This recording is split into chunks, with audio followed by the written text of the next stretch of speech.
भगवान वो दया के सागर, कृपा के सागर हैं। उन्हें तुम थोड़ा सा याद करोगे तो वो तुम्हें इतना याद करेंगे। तुम एक कदम उनके सामने चलोगे तो 1000 कदम दौड़ते चले आएंगे। वो तो भक्त वत्सल हैं, अपने प्रेम करने वाले को प्रेम करते हैं। वो दया के सागर हैं, वो कृपा के सागर हैं, वे सौंदर्य के सागर हैं, वे ज्ञान के सागर हैं। ऐसे तो हैं वो। लेकिन हम तो जन्म जन्म से अभिमान के अंधेरे को ही अपना समझे हुए हैं और उस अंधेरे में ही चला करते हैं और मोह में डूबे रहते हैं। अपने आसपास रहने वाले से बहुत ज्यादा मोह मत करो, क्योंकि ये भी अपने कर्म के फल भोगने के लिए आए हैं। ये कोई हिसाब किताब है जिन्होंने सबको इकट्ठा कर दिया। जैसे ट्रेन के डिब्बे में सब इकट्ठे हो जाते हैं ना और अपने अपने स्टेशनों पर उतर जाते हैं, वैसे माँ भी उतर जाएगी, पिता भी उतर जाएगा, तुम भी उतर जाओगे और पत्नी भी उतर जाएगी और बच्चे भी बाय बाय ऐसे करेंगे तुमको।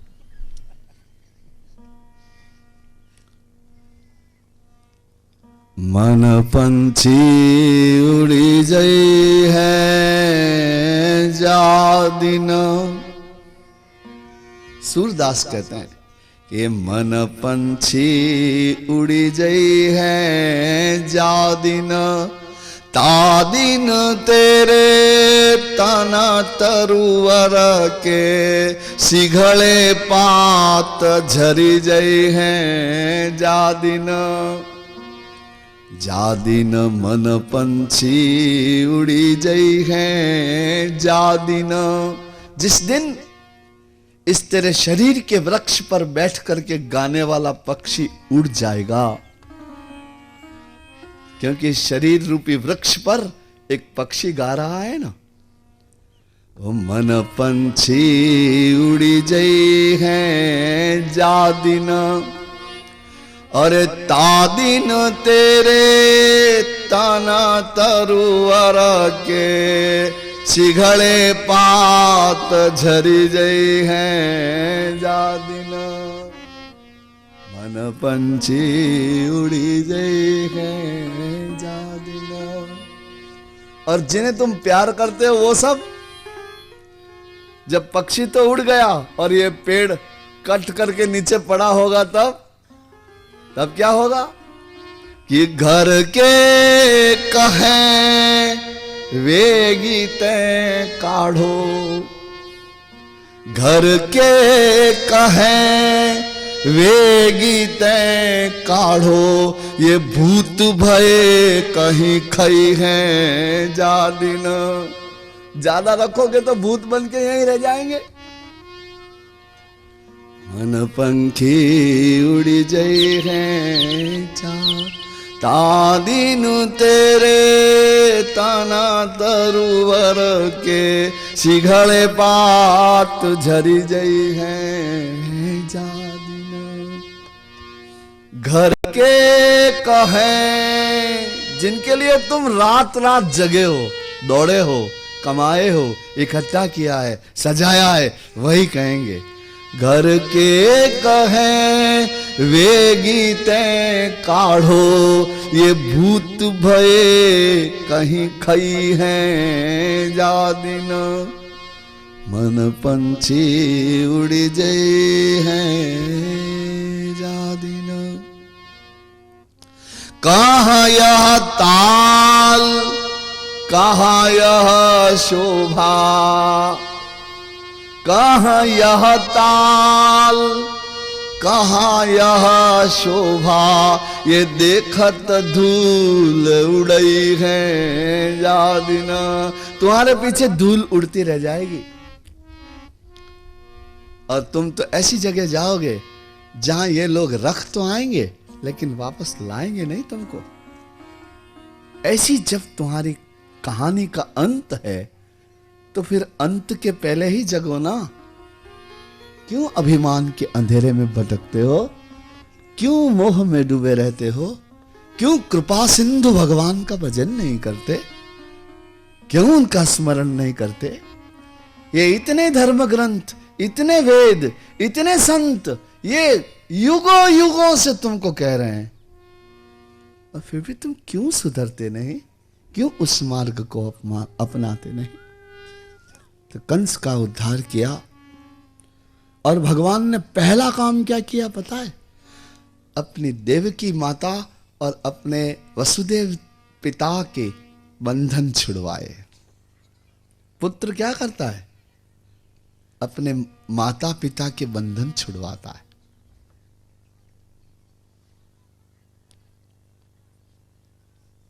कंस की अंतिम क्रियाएं की, उग्रसेन को राजा बनाया, और भगवान ने वस्त्र मंगाए, आभूषण मंगाए, और नंद बाबा और गोप ग्वालों को समर्पित किए, चरणों में पड़े। भगवान ने कहा कि नंद बाबा, अब आप रज लौट जाइए, क्योंकि वहां मेरी सखियां, मेरे ग्वाल बाल, मेरे गोपीजन और मेरी यशोदा मैया आपकी राह देखती होंगी। आप पधार जाइए, और देखो हम देवकी के पुत्र हैं, वसुदेव के पुत्र हैं, लेकिन आप ही हमारे पालक माता पिता हैं। हमारी कथा आपके नाम के बिना आगे चल ही नहीं सकती। हमारा जीवन आपके जीवन से जुड़ा है, हमेशा हमारी कथा आपसे ही शुरू होगी। नंद की इच्छा तो नहीं थी, लेकिन उसकी बूढ़ी आंखों में आंसू आ गए। वो सत्य को जानते थे ना। देखिए, सत्य को स्वीकार करना बहुत कठिन होता है। उसके लिए एक दृढ़ हृदय चाहिए। अच्छा, किसी पिता का पुत्र चोर है, तो आप उसके पिता को पूछोगे, क्यों जी तुम्हारा लड़का चोर है? तो वो क्या कहेगा? किसने कहा? यही कहेगा ना, नहीं, गलत बात, लोग उड़ाते हैं सब। ये नेता लोग बेईमानियां करते हैं, जब इनके ऊपर आक्षेप पड़ता है तो वे कहते हैं कि ये तो विरोध पक्ष के लोग उड़ा रहे हैं। यही कहते हैं ना, ऐसा ही होता है। लेकिन नहीं, ऐसा नहीं होना चाहिए। तुम्हारा पुत्र हो तो क्या हो गया, तुम्हारे पिता हो तो क्या हो गए। जाके प्रिय न राम वही देही, तजिए ताही कोटि वैरी सम यद्यपि परम सनेही। देखो, सत्य पे चलने वालों ने असत्य संबंध तोड़। तज्यो पिता प्रहलाद, प्रहलाद ने पिता को छोड़ दिया। तज्यो पिता प्रहलाद विभीषण बंधु, विभीषण ने भाई को छोड़ दिया। भरत महतारी, भरत ने कैकेयी को छोड़ दिया। बोलो, छोड़ा कि नहीं छोड़ा? तो सत्य को स्वीकार करना बहुत बड़ी बात होती है। ये नंद यद्यपि कृष्ण प्रेम से भरे हुए थे, यह गिरिधारी इनकी आंखों के तारे थे, इनके जीवन की श्वास थे, इनके जीवन का रस थे, इनके जीवन का आनंद थे, इनके जीवन का सौंदर्य थे, इनके जीवन के गीत थे, इनका जीवन थे ये कृष्ण। फिर भी नंद ने स्वीकार किया। और जब भगवान ने कहा कि आप ब्रज लौट जाइए, तो बूढ़ी आंखें उसकी भर आई, सत्य को स्वीकार किया, वंदना की, और भारी हृदय से ब्रज लौट गए। उसके बाद भगवान ने ब्रह्मचर्य धारण किया। यज्ञोपवीत संस्कार मथुरा में बलराम कृष्ण यज्ञोपवीत संस्कार हुआ, और फिर गुरु सांदीपनि मुनि के वहां पधारे, और वहां जाकर के उन्होंने 84 दिन तक विद्या अभ्यास किया। तो कृष्णम वंदे जगत गुरुम, ये जगत गुरु, गुरु के वहां जाकर के अभ्यास करने लगे। गुरु की महिमा बढ़ाई उन्होंने, विद्या और गुरु की महिमा बढ़ाई। यद यद आचरति श्रेष्ठः लोकोस्तदनुवर्तते। श्रेष्ठ पुरुष जैसा आचरण करते हैं, संसार उसके अनुसार अनुगमन करता है। इसलिए भगवान ने कहा कि मैं भगवान हूं तो क्या हुआ, मैं भी गुरु की सेवा करूंगा, मैं भी शिक्षा ग्रहण करूंगा। और फिर जब शिक्षा पूरी हो गई तो गुरु को कहा भी कि अब मुझे आपको दक्षिणा देनी है, क्योंकि शिक्षा एक यज्ञ है और दक्षिणा के बिना कोई यज्ञ पूर्ण नहीं होता। खैर, अब आजकल तो ट्यूशन चलते हैं, वो एक अलग बात है, व्यवसाय है ये। खैर, ऐसी बातें याद आ जाती हैं तो भी मैं अपने को घर जाके बहुत लड़ता हूं। मेरे को ऐसा होता है तो क्यों सोचते हो ये सब, लेकिन क्या करें, ये आंख के आगे देखा नहीं जाता ना। मुझे बताओ कि तुमने एक बहुत सुंदर चित्र बनाया है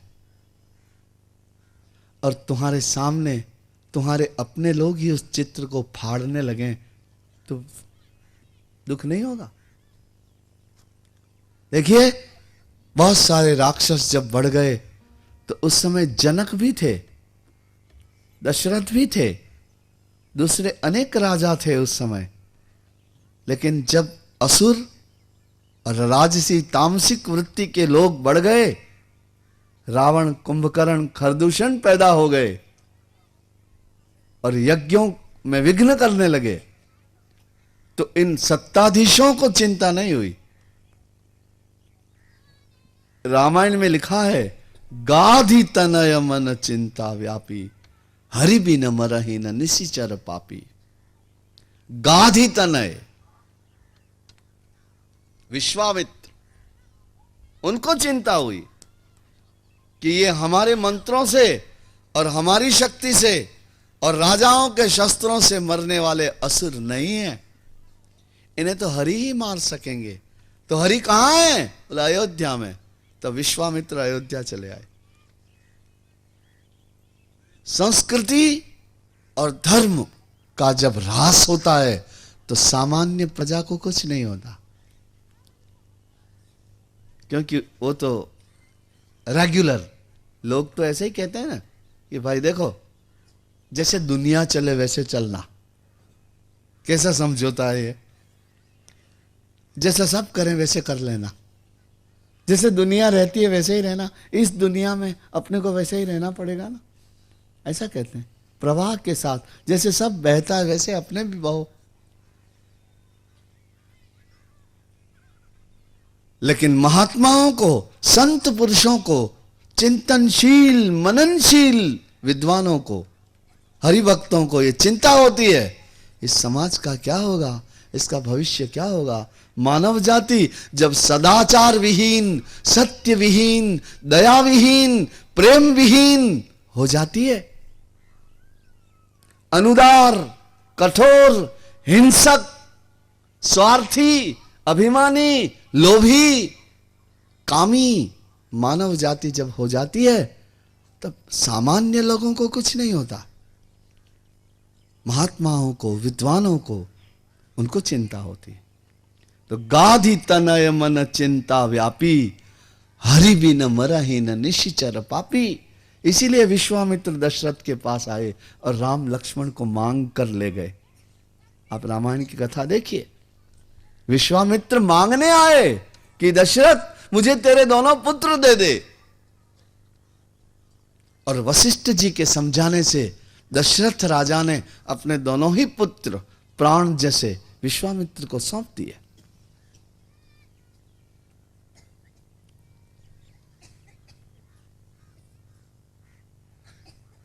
गुरु जी को दक्षिणा दी भगवान ने। उनका एक पुत्र समुद्र में डूब गया था, उसको ले आए और गुरु सांदीपनि को दक्षिणा दे दी। फिर मथुरा में आए और मथुरा में रहने लगे। आइए,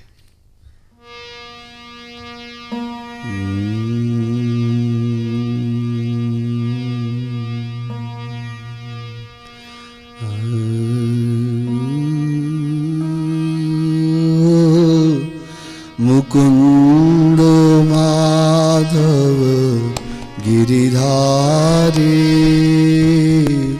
मुकुंद माधव मुकुंद माधव गिरिधारी बोला बोलिए गिरिधारी अरे मुकुंद माधव गिरिधारी मुकुंद माधव गिरिधारी जय यमुना जी की बलिहारी जय यमुना जी की बलिहारी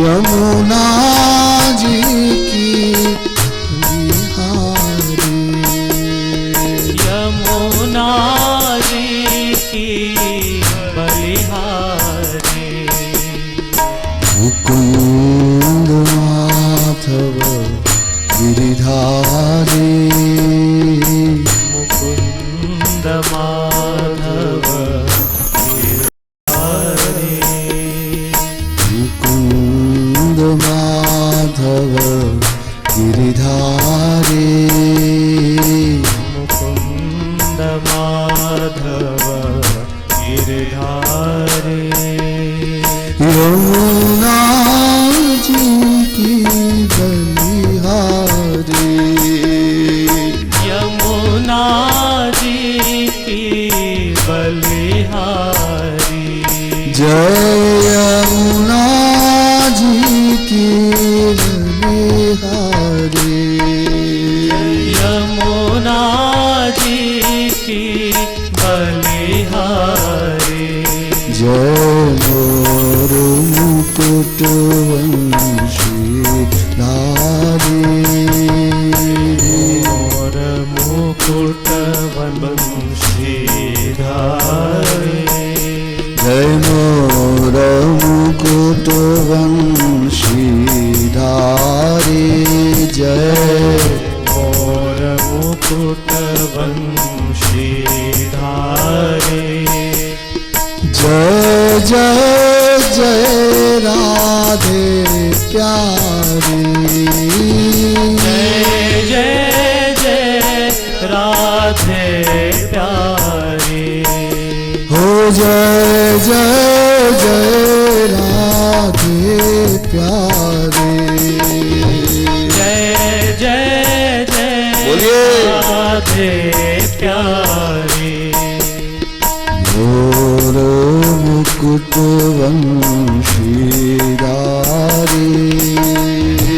मोर मुकुट वंशीधारी और मोर मुकुट वंशीधारी मोर मुकुट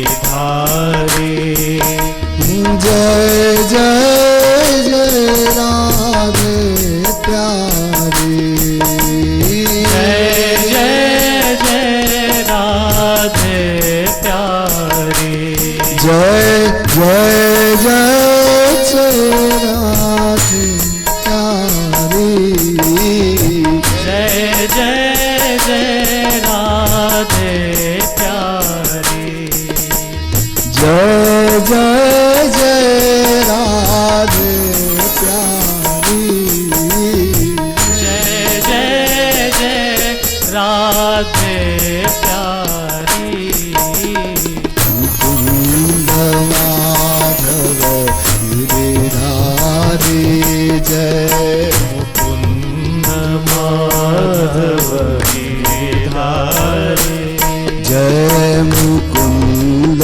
माधव गिरिधारी जय मुकुंद माधव गिरिधारी यमुना जी की बलिहारी यमुना जी की बलिहारी माधव गिरिधारी जय मुकुंद माधव गिरिधारी मुकुंद माधव गिरिधारी माधव गिरिधारी जय यमुना जी की बलिहारी जय यमुना जी की बलिहारी जय मोर मुकुट वंशी हरे मुकुट वंशी हारे मोर मुकुट वंशी धारी जय मोर मुकुट वंशी धारे जय जय जय जय राधे प्यारे जय जय जय राधे प्यारी जय जय जय राधे प्यारी जय जय जय राधे प्यारी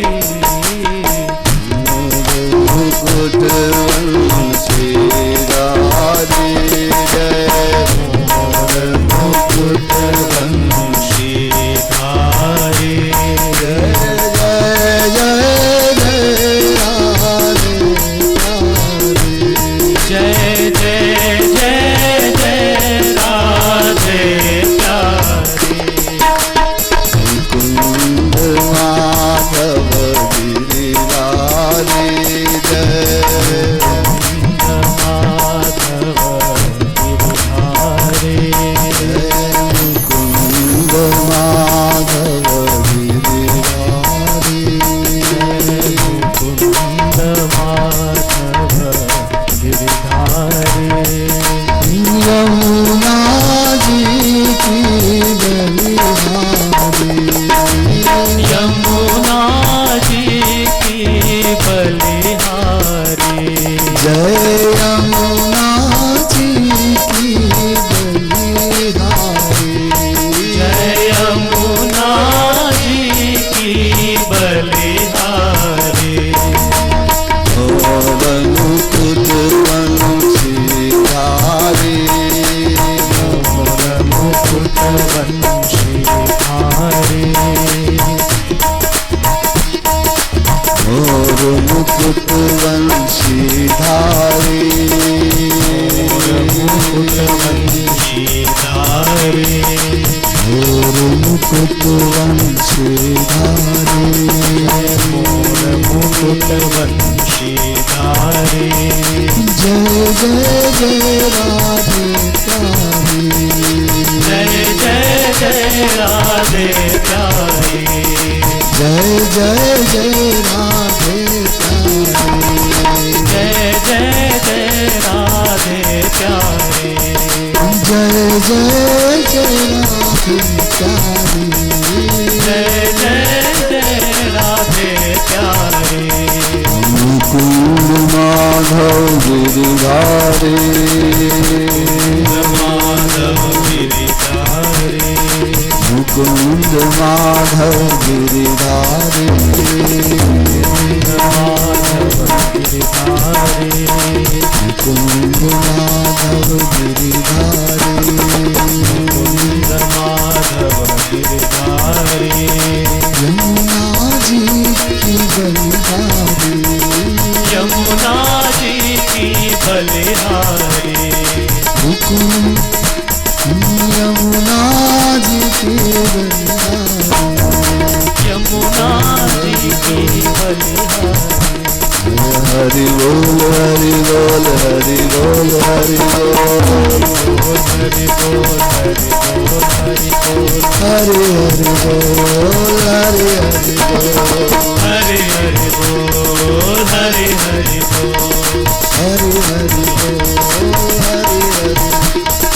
हरि हरि बोल हरि हरि बोल हरि बोल, हरि हरि बोल, हरि बोल, हरि बोल, हरि हरि बोल, हरि हरि बोल, हरि बोल, हरि हरि बोल, हरि हरि बोल, हरि हरि बोल, हरि बोल, ओ हरि हरि हरि बोल, हरि बोल, हरि हरि बोल, हरि हरि बोल, हरि हरि हरि बोल, हरि बोल, हरि हरि बोल, हरि हरि बोल, हरि हरि हरि हरि बोल, बोल, हरि हरि बोल, हरि हरि बोल, हरि बोल, हरि बोल, हरि बोल, हरि बोल, हरि बोल, हरि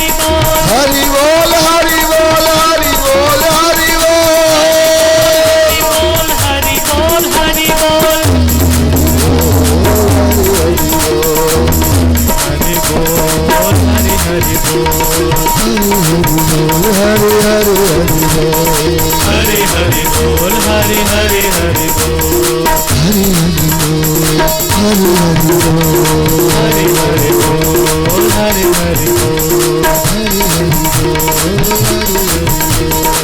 हरि बोल, हरि हरि हरि बोल, हरि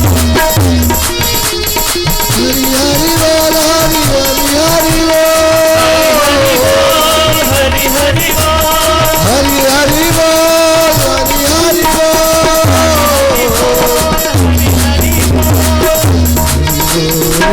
बोल, हरि हरि बोल, हरि हरि हरि बोल, हरि बोल, हरि हरि बोल, हरि हरि हरि बोल, हरि हरि बोल, हरि हरि बोल, हरि हरि बोल, हरि बोल, हरि बोल,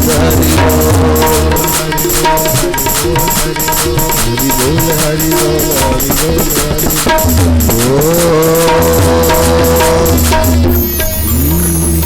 हरि बोल। बाल कृष्ण लाल। अब मेरे भगवान मथुरा में आके रहने लगे, विद्या अध्ययन कर लिया, मथुरा में रहते हैं।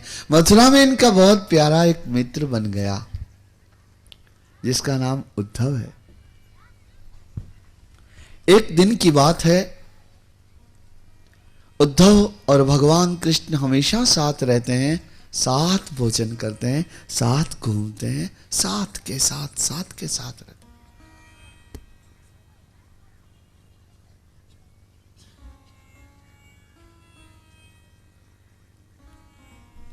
तो एक दिन उद्धव पधारे, पूछा देवकी माता से कि मैया श्याम सुंदर कहां है?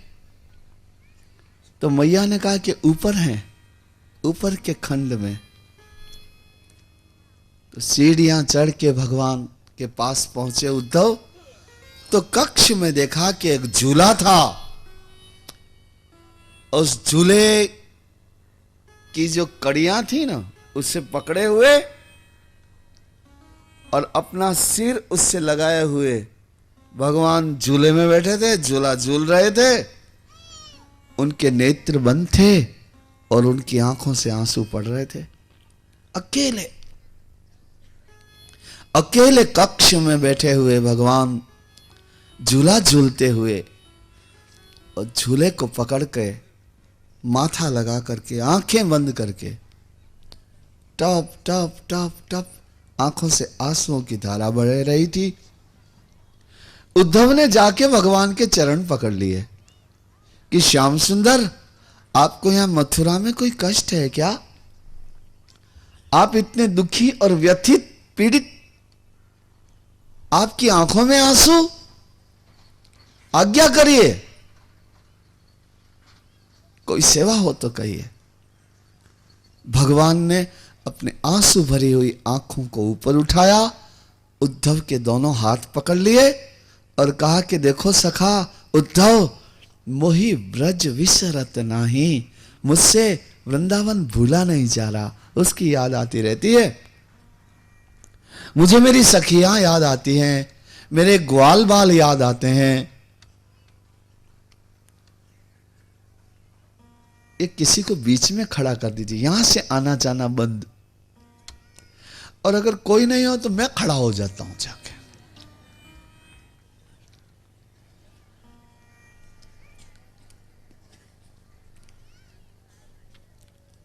तो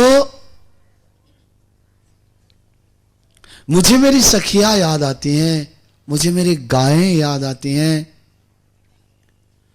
मुझे पुलीन याद आते हैं, वो वन याद आता है, वे वृक्ष याद आते हैं, वो मेरे सखा याद आते हैं जो मुझे फूलों से सजाते थे। मुझे गोपियां याद आती हैं जिनके साथ मैंने अनेक रात्रियों तक रास किया है। मुझे यमुना तट याद आता है। जब ब्रज विसरत नाही, मुझे गायों की ध्वनियां सुनाई देती हैं, उनके गले की घंटियां सुनाई देती हैं। मुझे मेरी राधा याद आती है, मुझे मेरे गोपीजन याद आते हैं, मुझे वृंदावन के कुंज याद आते हैं, मुझे गलियां याद आती हैं। उद्धव, मेरा एक काम करोगे? कहा, तुम व्रज चले जाओ, मैं तो नहीं जा सकता, क्योंकि मुझे तो बहुत काम है, भूभार हरण करना है। जाओ, जो मुझे याद करते हैं उनको मेरा संदेशा दो, उनको ज्ञान दो, उनको कहो कि सारा सुख आत्मा में ही होता है, ब्रह्म में ही होता है, निराकार में सुख होता है। जाओ। चिट्ठी भी लिख दी गोपियों के लिए। ये लेटर वगैरह लिखने की जो बातें हैं ना, बहुत पुरानी है। भगवान ने उद्धव को लिख करके ही तो दिया था कि जा गोपियों को संदेशा। अब उद्धव जी रथ में बैठ करके वृंदावन पधारे। देखिए, 11 वर्ष और 125 दिन तक भगवान इन व्रजवासियों के पास, नंद यशोदा के पास गोकुल वृंदावन में रहे। भगवान कृष्ण की सारी लीला 125 वर्ष तक हुई। उन्होंने जो कृष्ण स्वरूप धारण किया था ना, वह विग्रह इस धरती पर 125 वर्षों तक लीला करता रहा। उसमें से गोकुल और वृंदावन के भाग में प्रारंभ के 11 वर्ष और 125 दिन आए। उद्धव पधारे रथ में बैठ करके गोकुल वृंदावन में।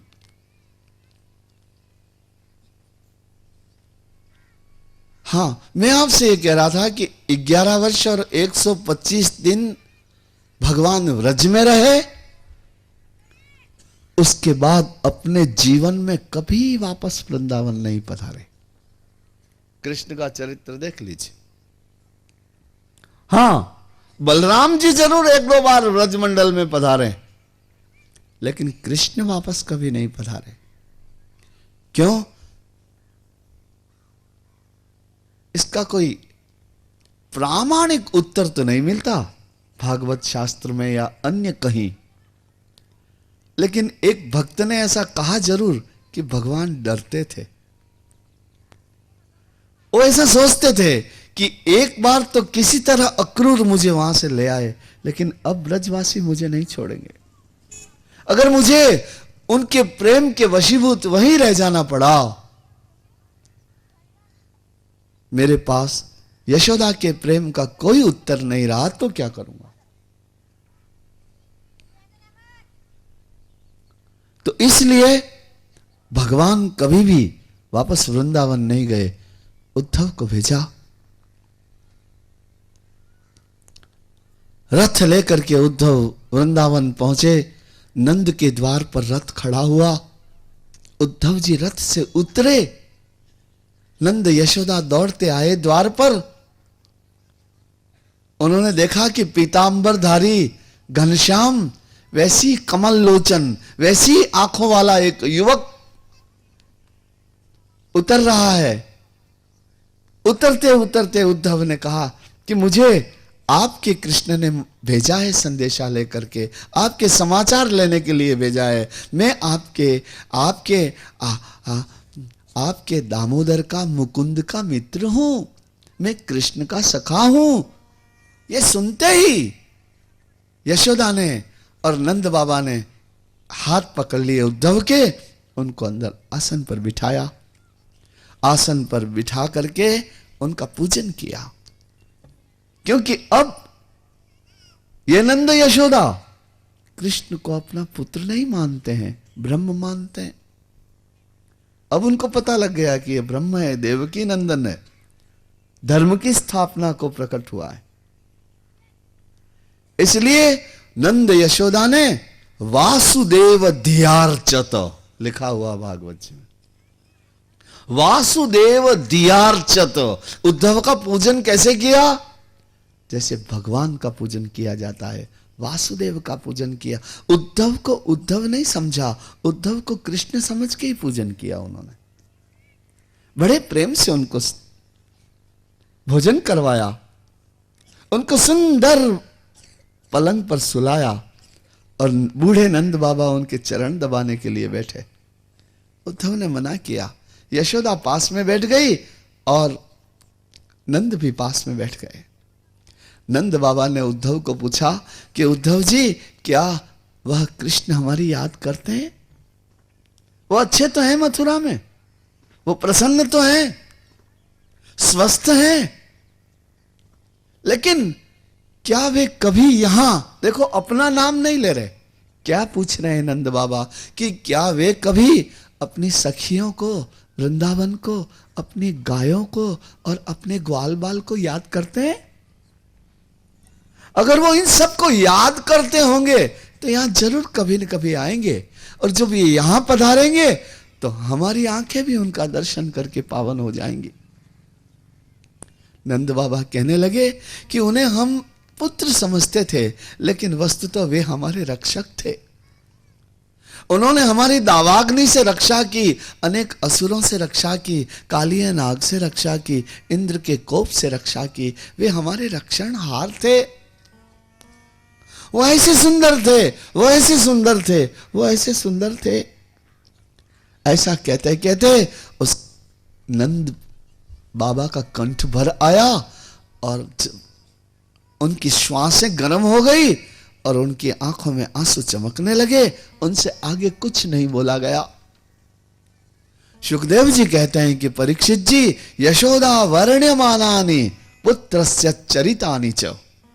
जब नंद बाबा से कुछ नहीं बोला गया तब यशोदा वर्ण्यमानानि, तो यशोदा बोलने लगी, यशोदा अपने पुत्र के गुण गाने लगी। उसने कहा कि दुनिया उसे ब्रह्म कहती रहे, लेकिन मैं तो आज भी उसे अपनी गोदी में अनुभव करती हूं। आज भी मेरे स्तनों में उसके लिए दूध है। मेरा तो पुत्र ही है, मेरा तो आंखों का तारा ही है। ए उद्धव, एक काम करना, शायद मेरे कहने से वो यहां नहीं आएंगे, सखा बुलाएंगे तो भी नहीं आएंगे, नंद बुलाएंगे तो भी नहीं आएंगे, लेकिन मेरा कान कुंवर, उसके मन की कमजोरी को मैं जानती हूं। उनको मैं जानती हूं, अपने पुत्र की कमजोरी को माता पिता जानते हैं ना। यशोदा ने कहा कि मैं जानती हूं, उसे सबसे ज्यादा प्रिय गाय हैं। और उद्धव, गायों की दशा कुछ अच्छी नहीं है। जब से भगवान गए हैं तब से गायें सूख गई हैं और ढूंढती रहती हैं अपने गोपाल को, अपने ग्वाल को ढूंढती रहती। बड़ा सुंदर एक चित्र बताया सूरदास ने। ऊधो, यशोदा कह रही है उद्धव को, ऊधो इतनो कहियो जाए, ऊधो इतनो कहियो जाए। तो दूसरा कुछ कहने की जरूरत नहीं है। मैं मेरे कृष्ण के हृदय को जानती हूं।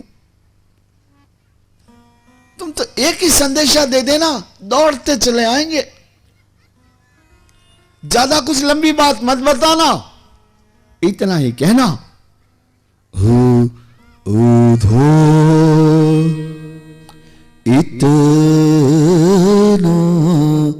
कहियो जाई, अति कृष्ण गात भइये तुम बिना परम दुखारी गाई। इतना ही कहना कि गायें बड़ी दुखी हो गई हैं। धो इतना कहियो जाई, अति कृष्ण गात भइये तुम बिना परम दुखारी गाई। एक गायों की तबीयत, इनका शरीर सूख गया है। उधो इतनो कहियो जाई, अति कृष्ण गात भइये तुम बिन परम दुखारी गाई। एक गाय सूख गई है और बड़ी दुखी रहने लगी है।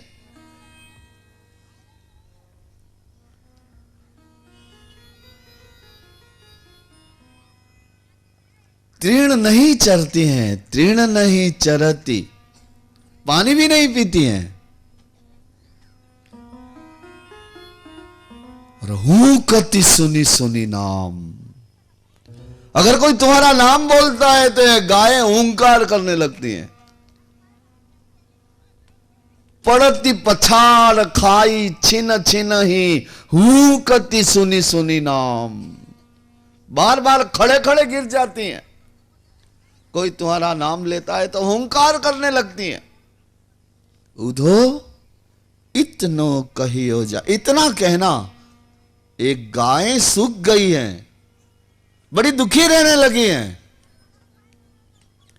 पड़ती पछाड़ खाई छिन छिन ही, क्षण क्षण में गिर जाती हैं, खड़ी होती हैं वापस गिर जाती हैं। पड़ती पछाड़ खाई छिन छिन ही, और हूकती सुनी सुनी नाम, आपका कोई नाम बोलता है तो हुंकार करने लगती हैं। और जहां जहां गोदोह न कीनो, सूंघती सोई सोई ठाव।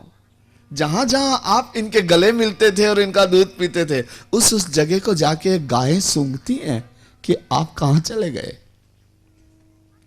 हमारी तो कुछ बात नहीं है, हम तो मनुष्य हैं, अपने हृदय को विवेकी बना लेंगे, समझा लेंगे, लेकिन गायों का दुख नहीं देखा जाता। ये दुबली हो गई हैं, दुखी रहने लगी हैं, गिर पड़ती हैं, आपका नाम सुन करके चिल्लाती हैं।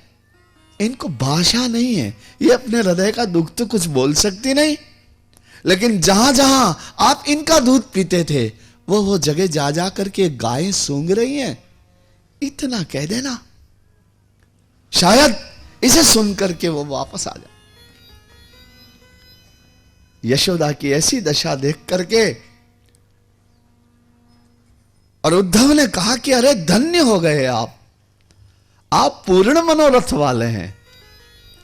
भगवान वासुदेव में, कृष्ण परमात्मा में आपको इतना प्रेम है, धन्य हो गए आप, जीवन सफल हुआ आपका। यशोदा और नंद के प्रेम को देख करके उद्धव चकित हो गए।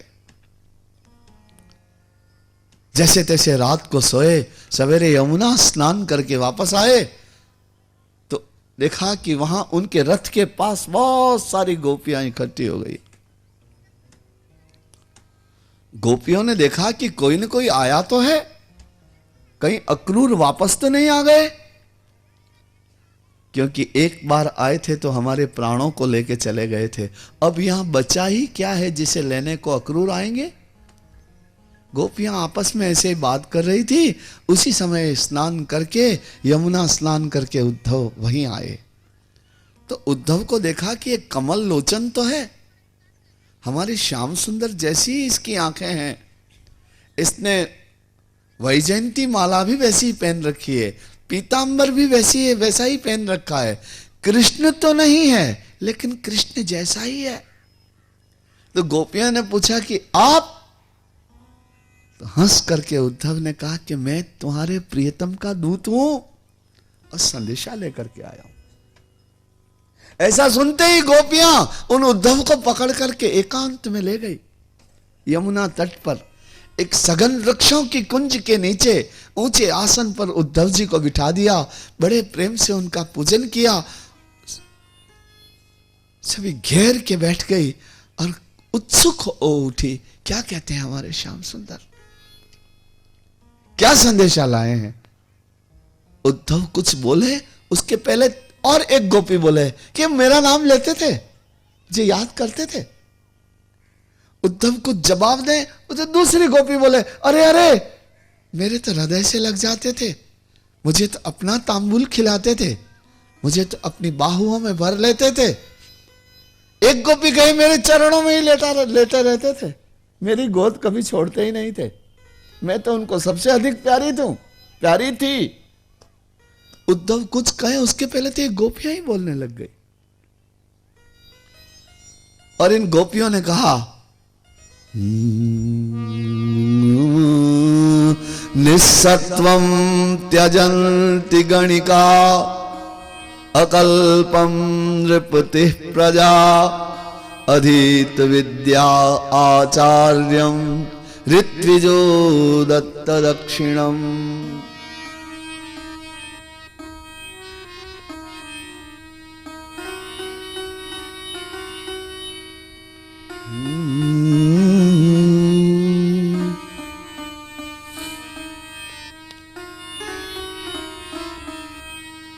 निस्सत्वं त्यजन्ति गणिका। अरे उद्धव, वो कृष्ण है ना, वो बाहर के ही नहीं भीतर के भी काले हैं वे। निस्सत्वं त्यजन्ति गणिका अकल्पं नृपतिं प्रजा अधीत विद्या आचार्यं ऋत्विजो दत्त दक्षिणम्। ये गोपियां कहती हैं कि कृष्ण ने हमको कैसे छोड़ा है, तो देखो तो सही। निस्सत्वं त्यजन्ति गणिका, जिसके पास पैसे नहीं होते उसको वैश्या छोड़ देती है। अकल्पम नृपतिम प्रजा, जिस राजा में शक्ति नहीं होती है उस राजा को प्रजा छोड़ देती है। अधीत विद्या आचार्यम, पढ़ने के बाद विद्यार्थी गुरु को छोड़ देता है। ऋत्विजो दत्त दक्षिणम, और दक्षिणा लेके ब्राह्मण यजमान को छोड़ देता है। खगावीत फला वृक्षम, जिस वृक्ष पर फल नहीं होते उस वृक्ष को पक्षी छोड़ देते हैं। जो जंगल जलने लगता है उसे हिरण छोड़ देते हैं। इति गोप्यो हि गोविंद, इसी तरह गोविंद ने गोपियों को भी छोड़ दिया। हम में जितना रस था वो तो पी गए और फिर चले गए यहां से। लेकिन फिर भी उद्धव वो अच्छे तो है ना, वो हमें प्रेम करे न करें, हम तो उन्हें प्रेम करेंगे ही, क्योंकि हम करें क्या, हम अपने हृदय से विवश हैं। हमारा ये मन उन्हें छोड़ ही नहीं पाता। वो हमारे हृदय में, नेत्रों में, हमारी धड़कनों में, हमारे अंग अंग में घुल गए हैं। कभी कभी तो हमें ऐसा लगता है कि हम गोपी नहीं, हम कृष्ण ही हैं। इस तरह से इन गोपियों ने अपने प्रेम को अभिव्यक्त किया। भ्रमर गीत भी गाया यहां पर।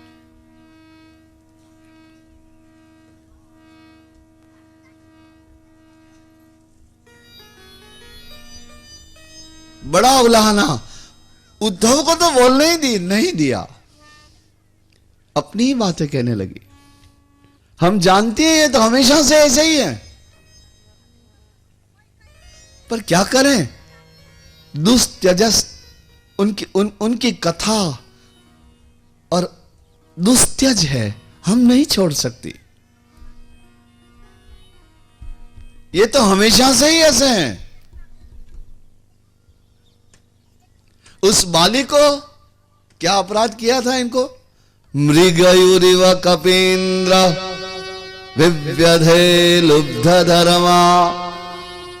उन्होंने उस बाली को मार डाला। क्या बिगाड़ा था बाली ने इनका? अगर कोई झगड़ा था तो दो भाइयों में था, इनको क्या था? इनसे तो कोई बाली का झगड़ा नहीं था। तो मृगयुरिव कपींद्र विव्यधे लुब्ध धर्मा, शिकारी की तरह मार डाला उसको छुप करके। और वो सूर्पण, बाली ने क्या बिगाड़ा था इनका? कुछ नहीं, तो भी उसकी हत्या कर दी। ये तो हमेशा से ऐसे ही है। और वो सूर्पणखा ने क्या बिगाड़ा था? वो तो बेचारी अपने प्रेम का प्रस्ताव लेके ही तो आई थी। वो सूर्पणखा क्यों आई थी? यही कहने कि तुम मुझे बहुत अच्छे लगते हो, मैं तुम्हारा वरण करूंगी। प्रेम का प्रस्ताव लेके आई थी, तो उसके नाक कान काट के कुरूप बना दिया उसको।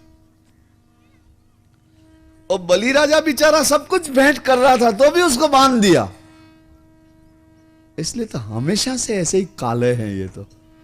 जैसे उस बलि को मार डाला, जैसे उस सूर्पणखा को कुरूप कर दिया, और जैसे बलि, ये तीनों के तीनों बेचारे उनको प्यार करने वाले सीधे साधे ही थे।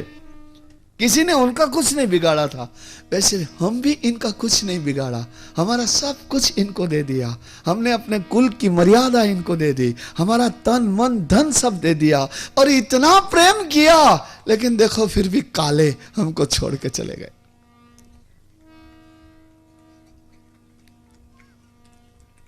लेकिन हम क्या करें? हम जानते हैं कि ये भीतर के बड़े कठोर और काले हैं, हमारे जैसे प्रेमी तो नहीं है। लेकिन दुस्त्यजस तत्कथार कहा, लेकिन उनकी कथा हमसे छूटती नहीं है। नशा हो गया है, हम उसको गाती रहती हैं, हम उसको चिंतन करती रहती हैं, और इस व्रज की गलियों में उनको ढूंढती रहती हैं। वो जब नहीं मिलती तो हम किशोरी जी के पास जाती हैं, और किशोरी जी को कहती हैं, राधा जी को कहती हैं कि ओ राधा, आप वो मुकुट पहन लीजिए ना, आप उस वंशी को होठों से लगा लीजिए ना, क्योंकि आप उस वंशी को और होठों को धारण करेंगी तो आप हमें कृष्ण जैसी दिखाई देंगी। हम आपके दर्शन करके ही कृष्ण दर्शन की अपनी प्यास को पूर्ण कर लेंगे। उद्धव जी को तो कुछ कहने का मौका ही नहीं मिला। इन गोपियों के हृदय को देख करके उद्धव चकित हो गए। उन्होंने कहा कि अरो भवत्यो लोक पूजितः अहो वयम स्म पूर्णार्था। अरे गोपीजनों, आप तो पूर्ण हो गई हैं। भवत्यो लोक पूजितः, ये सारा संसार आपकी पूजा करेगा। उस भगवान पूर्ण परब्रह्म में आपकी ऐसी बुद्धि हो गई है, इतनी रंगा गई हैं आप, भगवान के रंग में आप रंगा गई हैं। अतएव भवन्त्यो लोक पूजितः, आप इस संसार के लिए पूजनीय हो गई हैं, मेरे लिए भी पूजनीय हो गई। और अपना ज्ञान तो उद्धव का कहीं रह गया, और उनकी आंखों में प्रेम के अश्रु आ गए। हाथ जोड़ करके कहने लगे, वंदे नंदवजस्त्रीणाम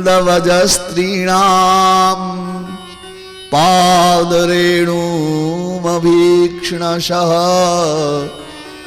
यासां हरिकथोद्गीतं पुनाति भुवनत्रयम्।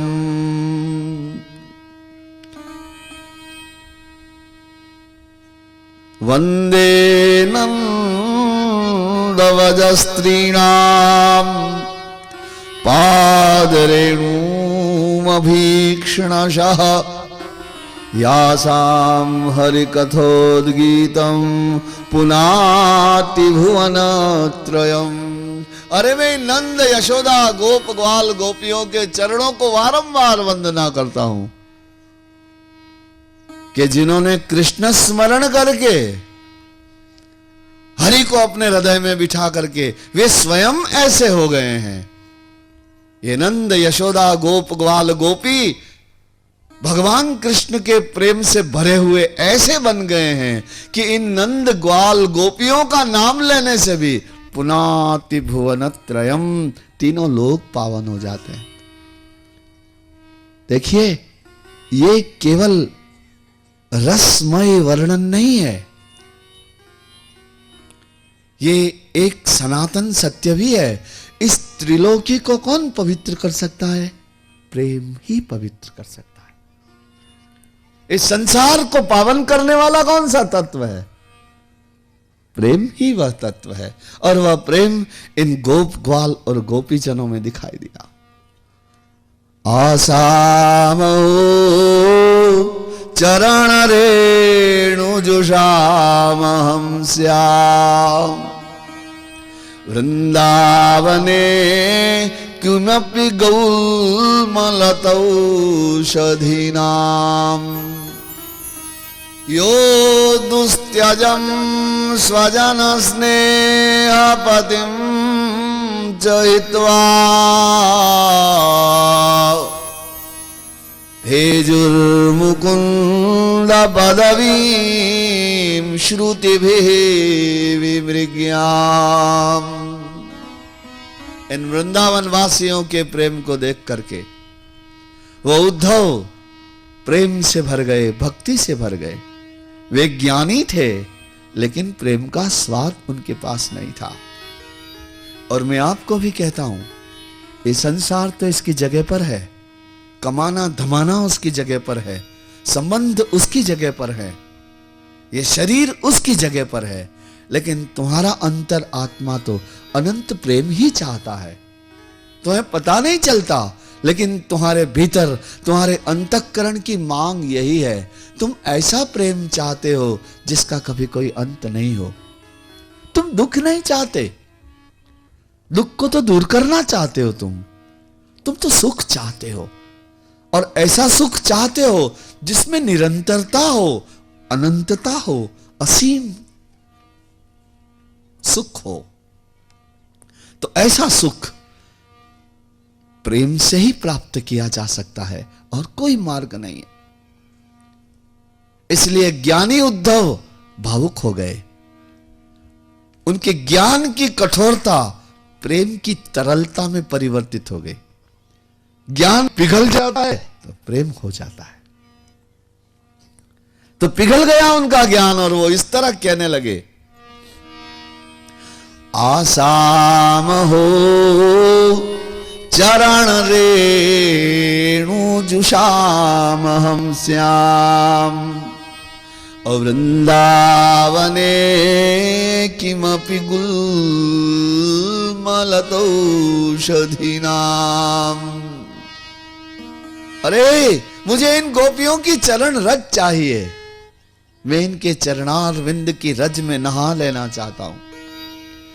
ओ कृष्ण परमात्मा, आप कैसे हैं, इसका दर्शन मुझे मथुरा में आपके पास रह करके नहीं हुआ, लेकिन यहां वृंदावन में इन गोपियों के हृदय में, इन गायों की, इन गोप ग्वालों, नंद बाबा यशोदा के हृदय में मुझे आपके दर्शन हुए। मैं भी इन्हीं के जैसा आपका भक्त और प्रेमी बनना चाहता हूं। मुझे ऐसा प्रेम का दान इन गोपियों की चरण रज से मिल सकता है। हे कृष्ण, मुझे ये गोपियां जिस रास्ते से आती जाती हैं, उस रास्ते पर मुझे कोई कांटे वाली छोटी सी झाड़ी बना दीजिए। छोटा सा मुझे फूल का छोटा सा पौधा बना दीजिए, बेर की झाड़ी बना दीजिए। जिस रास्ते से गोपियां आती जाती हों, तो ये गोपियां आएंगी जाएंगी, तो इनके चरणों से जो रज उड़ेगी, उसमें मैं स्नान करूंगा, और मुझे भी ऐसा प्रेम प्राप्त हो जाएगा जो इन गोपियों के हृदय में है। क्या, क्योंकि इन गोपियों ने